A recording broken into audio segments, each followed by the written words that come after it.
E aí, pessoal, estamos de volta aqui na nossa aula de número 7 do curso de Cloud Essentials da CompTIA. Vamos falar um pouco aqui sobre os relatórios de despesas financeiras. Objetivos do exame abordados: dado um cenário, realize as avaliações apropriadas e, dado um cenário, revise e relate os gastos relacionados aos recursos de nuvem. Calcular as despesas de processamento, armazenamento e rede. Os CSPs cobram para o uso de processamento, armazenamento e rede utilitários.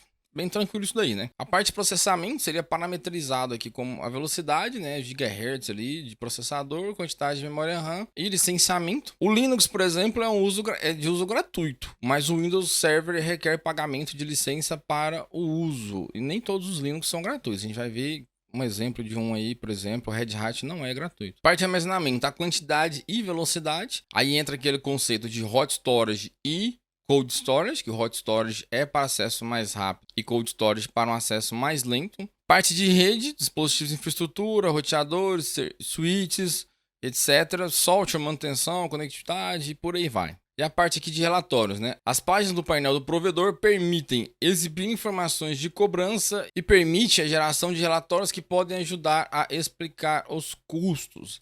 Traz ali bem detalhado o que cada máquina, cada serviço está sendo, como está sendo utilizado e os valores. Muitos desses relatórios serão complexos e para grandes organizações os relatórios também podem ser muito grandes. Você deve poder visualizar as informações dos relatórios relacionados à computação em nuvem, armazenamento e utilização da rede. As informações de cobrança também podem detalhar as informações com base nas instâncias da máquina virtual. De acordo com o perfil dela, vai ter o custo que ela teve de processamento e tal. Parte de máquinas virtuais, instâncias. Quando a gente fala em instância, a gente normalmente está falando de uma máquina virtual. A maioria das implementações em IaaS são máquinas virtuais. Utilizam processamento, armazenamento e rede, que é o que a gente, quando vai contratar lá, a gente verifica isso daí, os perfis ali, né?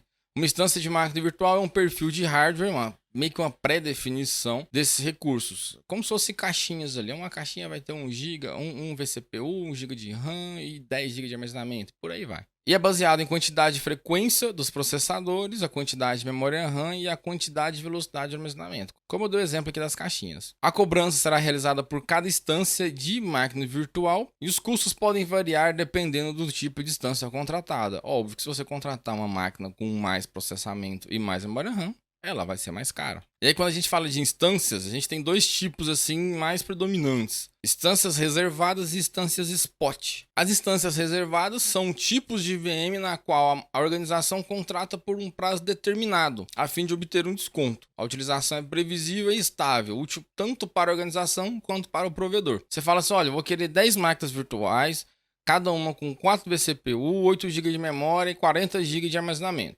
Beleza? Beleza. Vou utilizar ela por 2 anos. Essa é a instância reservada, porque você vai fazer um contrato ali de 2 anos e o provedor sabe que você vai utilizar aquele por 2 anos. Então ele pode até te dar um desconto maior ali, porque ele sabe que o hardware dele ali vai ser utilizado para você e ele vai ter um retorno daquele hardware e da utilização dele ali por 2 anos. Já as instâncias spot são perfis de VM que podem não estar sendo utilizados atualmente por outros clientes e que são disponibilizados com um desconto significativo. Ela é bem útil para a necessidade de computação flexível e elástica. Os CSPs preferem vender o tempo da não utilização desse recurso com um desconto maior do que deixar o hardware ocioso. Como que funciona essa instância spot? Lá no ambiente on-prem, você compra lá o servidor, 64 vCPU, 1 TB de RAM e tal, e usa metade disso. A outra metade fica o quê? Parado, ociosa. E o provedor de serviço, se fizer isso, ele tá perdendo dinheiro, pô. O servidor dele tá lá com 50% de uso. Pô, vamos dar um jeito de usar isso aí, de gastar isso aí. Aí onde ele faz essas instâncias spot. Ele disponibiliza ela mais barato, é uma opção lá quando você vai contratar, se ele pode ser spot, a sua máquina é migrada para esse perfil spot lá, e ela é bem mais barata do que uma instância reservada. Só que essa questão de instância spot que tem que ver de acordo com como cada provedor de serviço trata.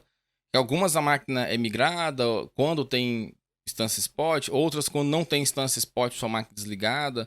Então tem que ver de acordo com cada provedor de serviço como que eles tratam essas instâncias. Os tipos de licença e quantidade. O Microsoft Windows Server requer uma licença paga, perpétua ou por volume. Já o Red Hat Linux requer uma assinatura paga. Aí você vai falar assim: pô, mas como assim? O Linux não é gratuito? É, menos o Red Hat. O Ubuntu e outras distribuições Linux não requerem uma licença paga, que é os gratuitozinhos lá. O CSP repassa o custo das licenças para a sua organização, nada é de graça. E eles possuem gerenciadores de licença para ajudar com o licenciamento, que a gente viu na aula passada. Fala um pouquinho sobre chargebacks e resource tagging. Esses chargebacks aqui, ele é meio que como se fosse um estorno.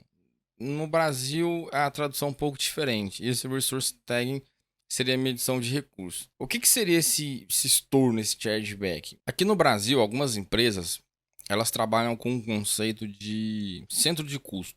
O RH ele vai ter o centro de custo, então tudo que o RH gastar vai se descontar do centro de custo dele. Meio que para dividir como que é tratado os custos, né, as despesas na empresa. Seria mais ou menos esse conceito aqui de chargeback. Cada unidade de negócio é cobrada apenas pelos serviços de TI que consome e é relacionado à característica de computação em nuvem de serviço medido. Tem aqui o CSP, né? E aí ele passa o custo para a organização. E a organização faz essa distribuição aqui. Parte de desenvolvimento, parte de vendas, parte de marketing. No Brasil a gente chama como centro de custo. A gente divide isso. O pessoal do desenvolvimento gastou tanto lá porque eles tinham um sistema que só eles utilizavam. Mas aí o pessoal de marketing, eles têm lá um licenciamento de um software que eles trabalham. Então, isso só o marketing utiliza.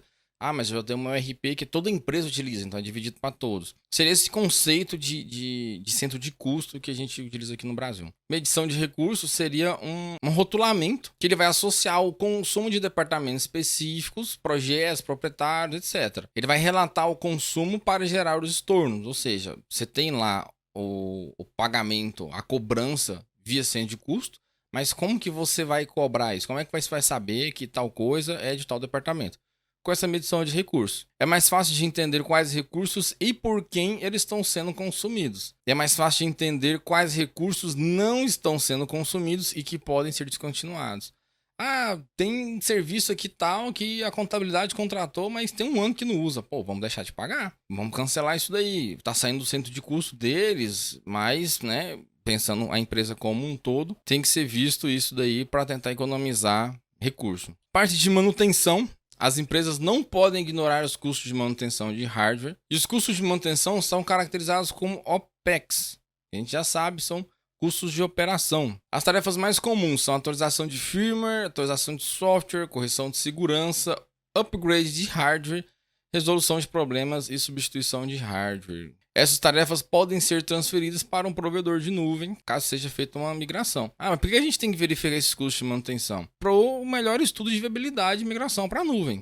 Tem um servidor aqui que funciona, mas tem que gastar com suporte, com manutenção e tal. Então, assim, na nuvem você não vai ter esse tipo de gasto. E o gerenciamento de ciclo de vida do hardware, a gente tem que rastrear o hardware da infraestrutura, o valor de depreciação do hardware e a confiabilidade do hardware. Você não vai ficar ali com um storage 15 anos lá sem suporte. Tipo, na mão de Deus, né? Quando é pau, já era. Todos os dados que estão salvos ali, backup, enfim. Isso tem que ser contabilizado, verificado e colocado no estudo de viabilidade de migração. Bom, chegamos aqui ao final. Vamos ver aqui as diretrizes, nossa revisão rapidinha. Os CSPs medem recursos com base em computação, armazenamento e utilização da rede. Uma instância, que é uma máquina virtual que é alocada para uma finalidade específica. Temos dois tipos, instância reservada e instância spot. A instância reservada é quando eu faço uso contínuo de uma VM com custos e utilização previsível. Já a instância spot são instâncias flexíveis de tempo com base em recursos de computação ociosa. Sobre os estornos, que a gente viu aqui, que seria uma cobrança via centro de custo. E a medição de recursos seria como realizar essa cobrança via centro de custo. Beleza? Espero que tenham gostado. Vejo vocês na próxima aula. Valeu!